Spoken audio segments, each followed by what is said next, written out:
My brother asked me to be the legal guardian of his baby. I agreed, but insisted on a paternity test. Now everything has changed. I, 28 female, have an older brother, 30 male, and around 2 weeks ago he asked me to be the legal guardian of his son. His son is just 6 months old. My brother visited me 2 weeks ago and told me that he and his wife wanted me to be his legal guardian because his job required him to move to another city.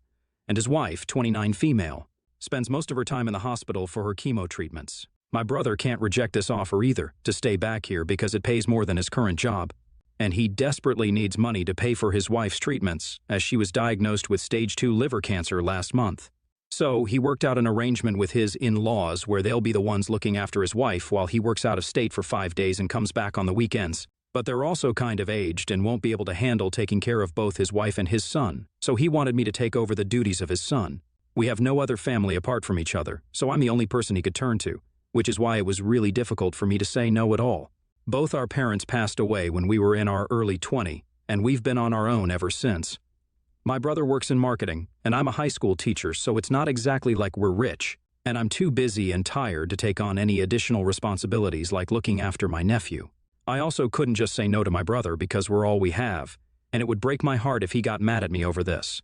There was also another reason that I was kind of skeptical to agree to this legal guardianship, and that was because of all the rumors and gossip I had heard about my sister-in-law.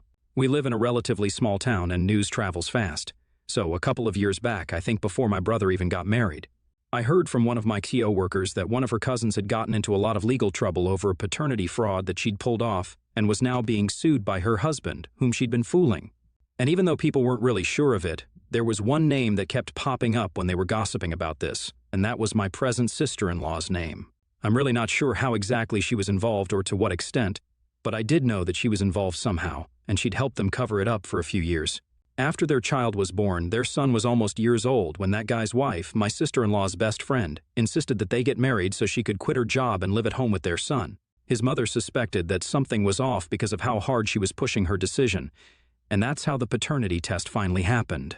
And we also learned that apparently my now sister-in-law had played a huge role in this fraud by putting her best friend in touch with her cousin who worked at the hospital and would periodically take money from her best friend and her unsuspecting husband to make sure this was all kept under wraps. So essentially she and her best friend were fooling the poor guy for money, and while her best friend got into legal trouble for it, she walked away scot-free. Almost 2 years ago, my brother told me that he'd met a woman, and it happened to be the same woman whom I'd heard about in this paternity scam gossip. I told him about it back then and warned him, but he was dead sure that she had nothing to do with it and he trusted her, not the rumors and gossip he heard about her. I didn't know what to say to him, so I didn't interfere. And so, within a year, they got married and had a baby. I didn't say anything then because I didn't want to disturb their perfectly happy marriage. And then last month, she was diagnosed with stage 2 liver cancer, which is why she's been in and out of hospital for some time now. I haven't said anything about what I heard from my friends back then, but when my brother said that they wanted me to be their son's legal guardian, I decided that I didn't want to get caught up in anything right now. And so I told him that I'd only agreed to legal guardian because he didn't like the implications of what I was saying, and said that I was needlessly doubting his wife, even though they'd been together for so many years now. But I stuck by what I said and told him that I wasn't going to be his son's legal guardian if he didn't get the paternity test done first, because I really didn't want any unnecessary trouble in case there really was something that she was hiding still. So, after a lot of arguing, he finally gave in and told me that he'd get it done. Then I didn't hear from him for 2 whole weeks. But all of a sudden, days back, he called me and told me that I no longer needed to sign anything and that he was staying here. I was confused because he just canceled the move out of the blue. So I asked him what changed, and he told me to mind my own business and then hung up on me. That really threw me off because my brother was a generally nice and polite person, so I had absolutely no idea what changed in these past few days. I couldn't even ask anyone else because the only person who was likely to know what was going on with him was his wife, and I didn't want to speak to her. So I waited for a day for my brother to come around on his own and tell me what was going on, but he didn't. So I did what I had to and called out my sister-in-law instead for some answers. She answered as soon as I called, and when she did, she didn't waste a second before she started screaming at me and accusing me of ruining her marriage. I don't know why she said any of that, but one thing's for sure, something awful has happened, and I'm afraid that it has to do with the paternity test.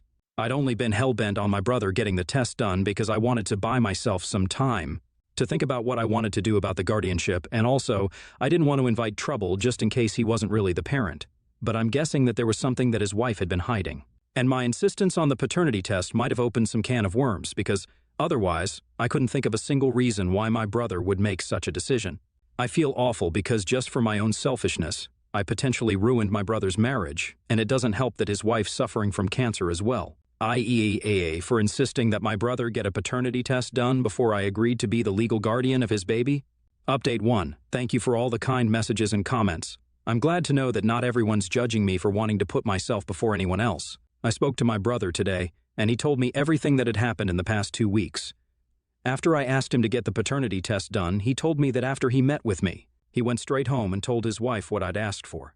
He'd assumed it would be a pretty straightforward conversation since he didn't think his wife would disagree, but she was very against it, and it didn't make sense to him.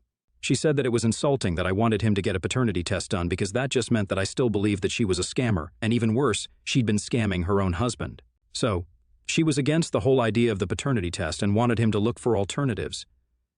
But her reaction to the suggestion of getting a paternity test done was so overly emotional that even he began to suspect that something was off about her behavior, and after a few days of wondering what to do, he finally gave in and decided to get the paternity test done without telling his wife about it.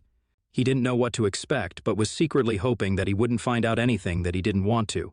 Unfortunately, I think everyone knows by now what he must have found out. My brother and his son weren't a match. He was so shocked by the results the first time that he got the test done a second time just to make sure that there had been no mistakes. And even the second time around, the result remained the same. He was in shock about what he'd found out since this meant that his marriage was a lie, but he had no idea how to confront his wife. He'd never paid any heed to the rumors he'd heard about her, not even when I'd warned him. But now, as it turns out, everyone else had been right, and he'd been the one who was dead wrong about his wife. A few days after he got the results, he decided to finally confront his wife. At first, she tried to deny it, but there was no running away from the truth anymore when he knew for a fact that he's not the father of the son he'd been raising for so long.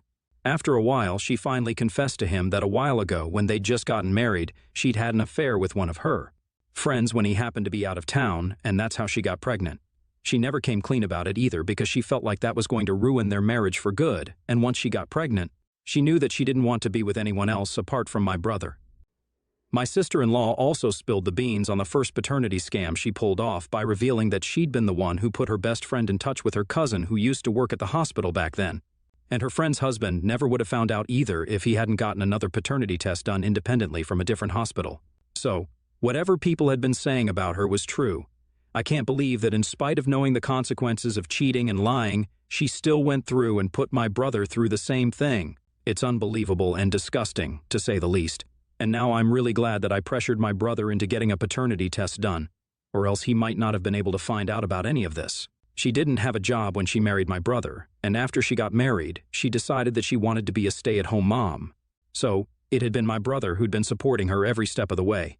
So, it wasn't the fact that she was finally sure of him that made her stay with him and pick her marriage over affairs, but the fact that she literally didn't have anyone else to go to once she got pregnant.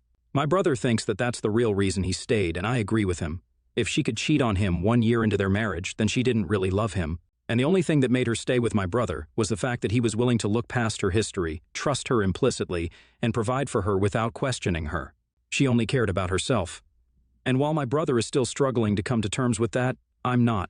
I'd always known that my sister-in-law wasn't the most trustworthy person, but had kept it all to myself since I didn't want to stir up any unnecessary trouble in my brother's life. And he seemed to be really in love with her. And the fact that they were pregnant within a year of their marriage, I couldn't say anything that could potentially mess up their marriage when they were about to have a child together. And once my nephew was born, there was no way I was going to talk crap about my sister-in-law, because that would inevitably end up with me and my brother never speaking again. So I stayed silent, but the truth was bound to come out someday. I just regret that I wasn't the one to stop this from happening. My brother has filed for divorce and full custody of his son. His wife is devastated and insists that she really does love him now, but there's no taking back what she did. I, for one, am happy that he's made the decision to leave, even if it is after so many years. The only thing I feel a little bad about is that she's a cancer patient, and this is coming at a really bad time for her, but my brother deserved better, and I'll stand by that. Update 2. I just found out from my brother that the friend that she cheated on him with, and his son's real father, had still been actively involved in their lives up until recently. He'd come over for a few drinks in the evening today and was venting to me when he told me about this spectacular bit of information. This man had been an old friend of his wife's, and he'd had feelings for her since forever. But then my sister-in-law had chosen to marry my brother because she felt that this friend of hers wasn't stable financially, which just meant that he was well off enough for her. She told him about this friend of hers long back when they started dating initially, but he'd never suspected a thing because that's how much he trusted her. When she told him the truth, she claimed that they'd been together only once after their marriage just because they were drunk and emotional, but he didn't know if anything she said was true anymore. My brother said that he'd been an idiot to trust her in the first place and regret spending so many years of his life fighting against anyone who said a word against her because eventually, it all turned out to be true and she was nothing more than someone who was after whatever little money he had, and he was the only guy foolish enough to trust her despite her reputation. I felt like crap about myself after he left because if I just pushed him a little harder and forced him not to marry this woman, then maybe he wouldn't be in this awful situation at all, but here we are. It's disgusting that she even remained in touch with the man she cheated on her husband with. Listening to him talk about how his wife would often invite this guy and his wife over for dinner and they'd all sit and chat like old friends while he raised this other man's son was sickening, and I just had to listen to him. But this was his reality. I really can't imagine what my brother must be going through right now, and I just keep thinking about how different things would have been if I tried to force him to see her reality before he got married to her. It sucks that he's having to go through all of this just because he chose to love someone who didn't deserve any of it. I don't even know what will become of this relationship with his son now because this is all bound to take a toll on him mentally. He's been living at home with his son, and his wife has moved in with her parents, but she keeps visiting every day to ask for forgiveness and convince him not to leave her. It must be crazy difficult for him to say no to a literal cancer patient after so many years of togetherness. I know he still loves her despite what she did to him and all the lies she told him throughout their marriage and her pregnancy. And I could hear it in the way he was reminiscing today about the good times he'd had with his wife. I wish I could do something to help my brother. But I can't. My hands are tied. The most I can do for him is to offer to babysit my nephew because he's taking up more work and responsibilities in his workplace so that he earns more than whatever he's making now and can give his son the life he deserves. I don't think he'll get full custody of his son given the circumstances. I bet the court will want to let their kid spend as much time as he can with his mother if something unfortunate happens to her. It's unlikely that she'll be able to fight the cancer longer than she already has, and as far as I know, her condition has been steadily worsening for the past few months. To be honest, at this point, I don't even know what to feel about anyone involved in this situation, including myself. I tried my best to warn my brother back when he was dating my sister-in-law, but he didn't listen, so it's not like I'm in the wrong here either, but I also can't just shake off the guilt. All I can say for sure is that every single adult involved here has failed my nephew and made a complete mess of things, including me. I just hope we're all able to come out of this as better people now. Update 3. It's been a week and a half since my brother last visited, and he's been really caught up with work. He dropped by today and requested me to watch my nephew for a couple of hours as he had to go visit his lawyer urgently, and I agreed because this was the least I could do for him when he was in such a state. Once he came back, he told me that his wife had told her friend about who was the real father of her son, and he's willing to fight for custody as well if my brother doesn't agree to his wife's terms. He told me that she's still willing to patch things up with him, and even tried to play the cancer card by saying that she wouldn't even be around for much longer probably. So he should just let her spend the last few months of her life peacefully, instead of being so selfish and disrupting it all with legal complications. She doesn't even understand that the custody battle isn't a way to get back at her, but is just to ensure that even if she does pass away, her so-called friend isn't able to just swoop in and take his child away from him just because he's his biological father. Only a truly selfish human being would imagine that this is all about them. The only thing that my brother is doing to get back at her, as she says, is the divorce. And that's just because he respects himself too much to spend any more time with someone who has done nothing but use him for these past couple of years. They had a really bad argument about the same a couple of days ago when she dropped by to see her son and talk to him yet again so that she could persuade him to stop the legal proceedings. When he told her that he wasn't going to change his mind, she got mad and said those things, and the situation just got worse. He believes that she got her friend involved just to retaliate, and I agree with her. I don't even know what her friend's wife is going to say about all of this. They've only been married for 4 months according to what my brother told me, and this is some insane crap that they're getting into. I'm grateful that my nephew himself is blissfully unaware of any of this, and even today, he seemed as happy as ever. I hope that he stays this way forever because the poor kid really shouldn't have to deal with so much from such a young age. Update 4. Hi everyone, my sister-in-law visited me today to see my brother. He'd been here to drop the baby off for a while, and he'd been avoiding her for a few days. So she turned up at my house because she knew he was likely to come here. I tried to tell her to go away, but she looked so sickly and weak that I was having a really hard time turning someone like that away, so my brother took over for me, and instead of turning her away, he invited her into the house and told her to make it quick because he also had to leave for work soon. I was in the room with them, and the entire conversation happened right in front of me, which made me feel like I was intruding on something really personal. My sister-in-law was pleading with my brother to let her have joint custody, and she'd somehow managed to get rid of her friend since she didn't even want to involve him in the first place. But her emotions got the better of her, and she ended up telling him the truth, which is why he got involved. She said that she'd made her peace with the divorce and wasn't even going to contest it, but she desperately needed to see her baby because her cancer was just getting worse, and it had already progressed to stage 3 according to what her doctors told her this week, so she needed to spend as much time as she could with her son. I thought my brother was going to say no by how distraught he looked, but instead, he told her that the most he could do for her at this point was that he could let her have supervised visits. He told her very calmly that she'd lied to him for months, and that he couldn't just accept it and move on just because she was sick. He was also suffering, and just because his pain and scars didn't show didn't make it any easier for him. He told her that he'd fought against everyone who called her a gold digger and a scammer, but eventually that's what the truth was since she cheated on him in spite of how hard he'd been defending her. So, now for his own sake and the sake of his son, he wanted to let her go and start afresh. My sister-in-law didn't seem too happy about what was being said, but my brother was quite firm that she could either agree to supervised visits once a week or she could go to court against him. After some silence, she said that she'd pick supervised visits, which is what the court would have ordered anyway, so now they only need to legally agree to that arrangement. The divorce is still going to happen, though. I don't know what the future has in store for my brother and my nephew, but I pray that it's only good things.